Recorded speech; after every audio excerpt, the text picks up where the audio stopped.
Everybody, happy spooky season.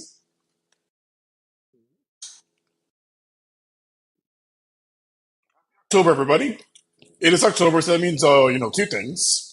It is first best, which is why I'm drinking Oktoberfest beer, and also it's the Astros Invitational. Start the show a little bit, talk a little bit about the Astros. Uh, Nail biter yesterday, man. They were winning 5-0, and then for some reason Dusty had to pull Verlander in the seventh, and yeah, not the best decision, but hey, you know what? At the end of the day, Jordan pulled it off in the eighth, and ended up winning 6-4. So hopefully the boys can keep it up today. Just me, Rios, the star of the show, faces the franchise, your favorite host. Eduardo, he lives at work, so can't make it on Sundays. And Carlos, well, no one cares about him, bro. Anyway, guys, so today we got the Falcons against the Texans. Say, man, it feels good waking up on a Sunday excited for football.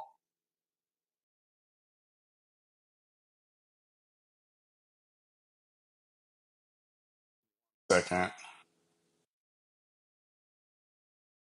great being waking up excited for football, man. It's been a few years, excuse me.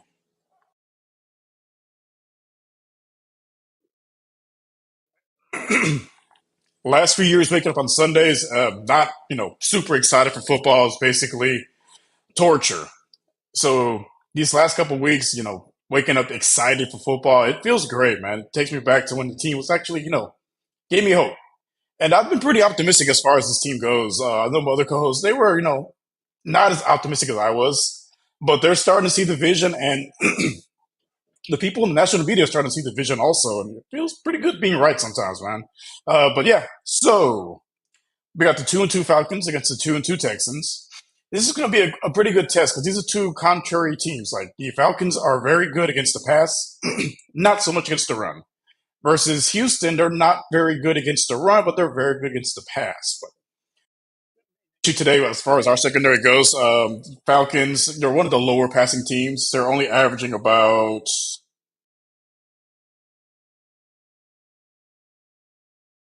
under 200 yards passing. They're averaging about 100, about 68 yards passing, which is pretty bad. This is a passing league, and that's no bueno. So, basically, the only thing they really need to focus on as far as slowing the Falcons down is Bijan Robinson. He's averaging over 100 yards a game. He's pretty electric running back.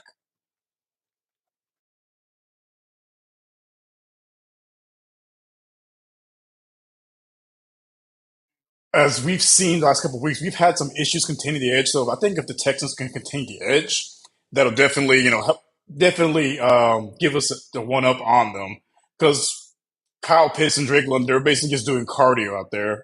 Desmond Ritter, we'll see how many weeks it is until he gets benched. I mean, he's looked very shaky, and he's under 200 yards passing a game. It's not good. Side, the Texans, they're averaging over.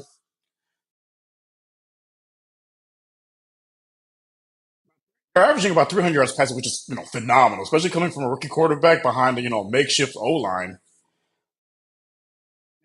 Pass defense, I mean the rush defense, excuse me. They're middle of the pack. They're about like 16th, 17th as far as slowing down the as far as rushing the quarterback, stopping the run, and all that. So they're middle of the pack. Their secondary is top four. They're got no fly zone back there. They got a couple of stars back there, and it's going to be a good test for CJ. Issue with the Falcons though is they're going to get tired on defense because you're going to have the offense is going to go three and out a lot, and their defense is going to have to go right back out there. And I think we should have a good running game for Damian Pierce. They're pretty good stopping the run, but I think Damian Pierce should get going today.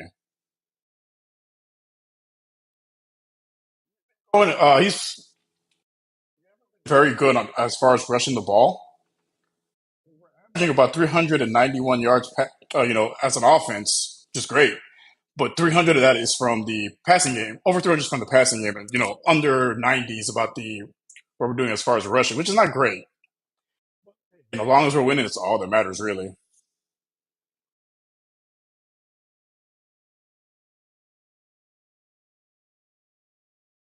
The so going to the Vegas odds, it has us as 1.5 point underdogs, which the road team is actually pretty good sign. It has the Falcons actually winning this game. Looks like they have the percent chance of winning this game, which is at home, and we haven't done enough yet. As much as we've done this season, we still got a ways to go to dispel the notion that it's the same old Texans.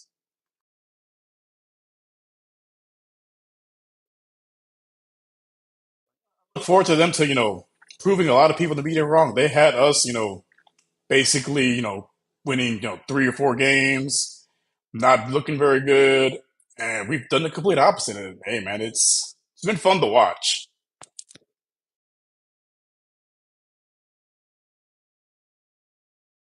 So,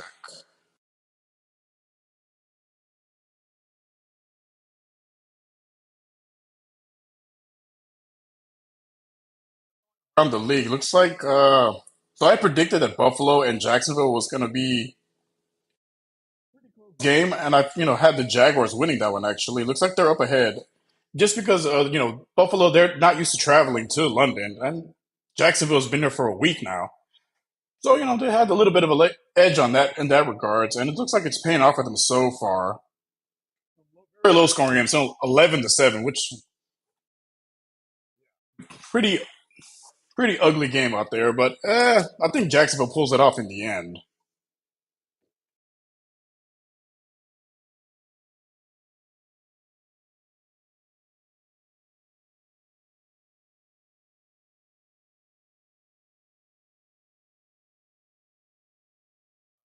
Internet's running a little slow. One sec.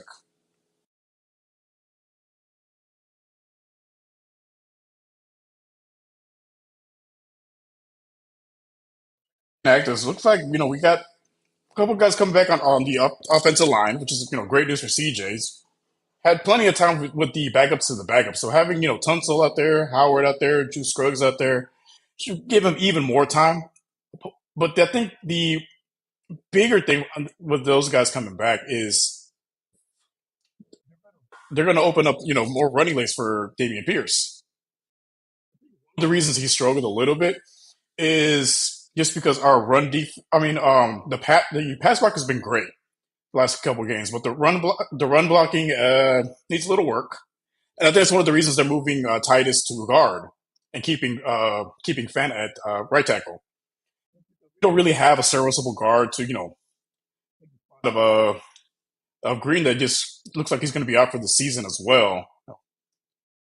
He was playing really great, and then got injured last game. Now he's out for the season. So I think this is probably the only game we have Titus at guard. I think probably by next week they'll switch him back to his right tackle position.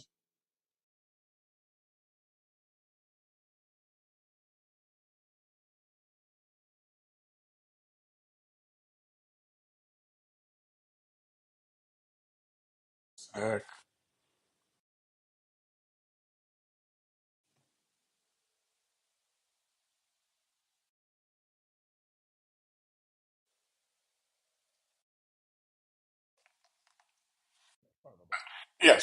yeah. So basically,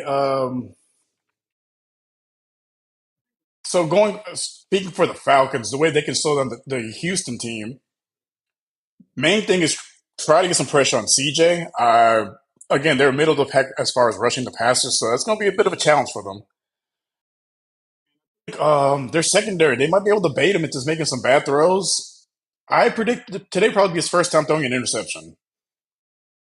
Saying about your quarterback hasn't thrown one, all season, but like I said, they have a very good secondary. They're very good against the pass. So I think he'll probably, make an early mistake. I don't think it'll be one of those that's going to, cost him the game. But it will. I could predict, at least one interception from him today. Bounce back, like what we've seen from him so far all season is he'll make a mistake, but then he'll bounce right back and get better week after week. But if he doesn't throw in, great. But just good feeling. I think, just against that secondary, I think he'll probably have at least one pick.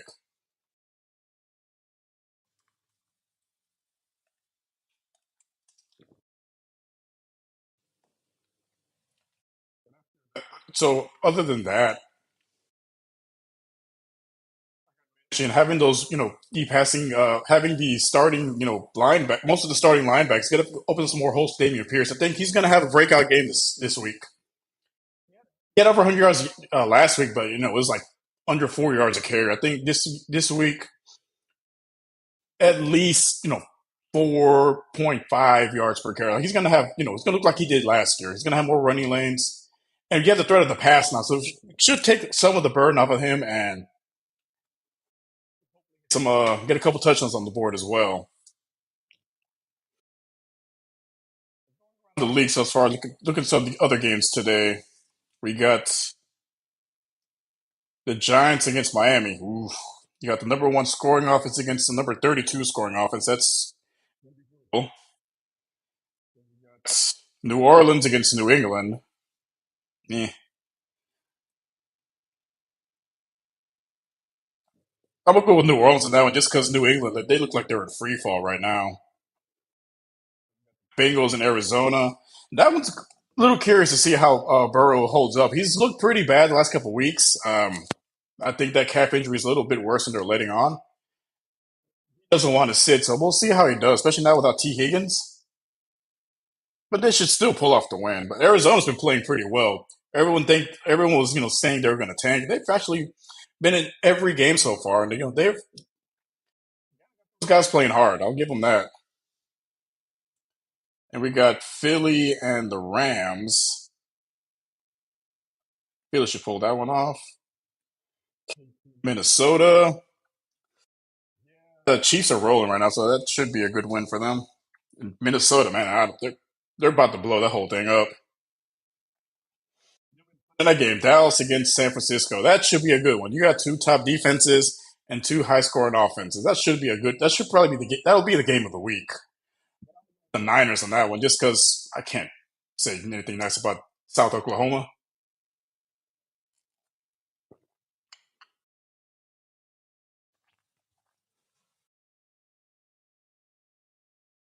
As far as scores for the Texans game, uh, I was going back and forth with myself on this one. I was thinking it might be a low scoring game. I think it'd probably be a little.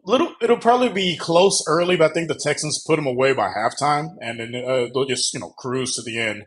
So I'm gonna go Texans 24, Falcons 14. Couple touchdown passes from CJ, and then probably at least one touchdown run from Pierce. Probably one pick. I think he probably gets that first interception, and then after that, it'll be a good learning experience for him as far as that goes. Full day of sports. We got football, playoff baseball. Astros play later on today, and boys pull off go to Minnesota 2-0, and close this out in 3 games. But we'll see.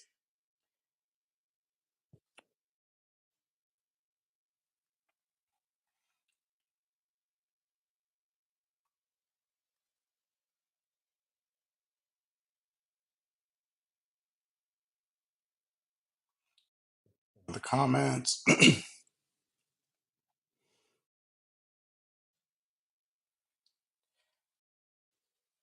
Yeah, we're pretty similar as far as what we predict the final score to be. Like I said, I don't expect a whole lot from Atlanta. I think they'll probably get a couple garbage time points. Be slow at first, but I think by halftime, Texans will probably put it away, and then it's a couple garbage time points just to make the score look a little bit better. You guys checking me out? It's my first time doing this by myself, so just trying to figure out how to work all this stuff. I'll get up to Carlos. He is pretty good at running this stuff, even though I hate him. But yeah,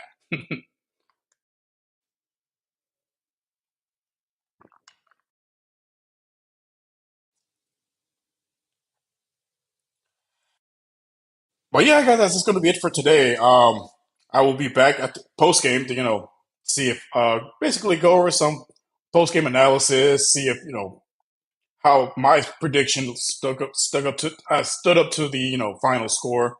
And yeah, appreciate you guys checking me out today.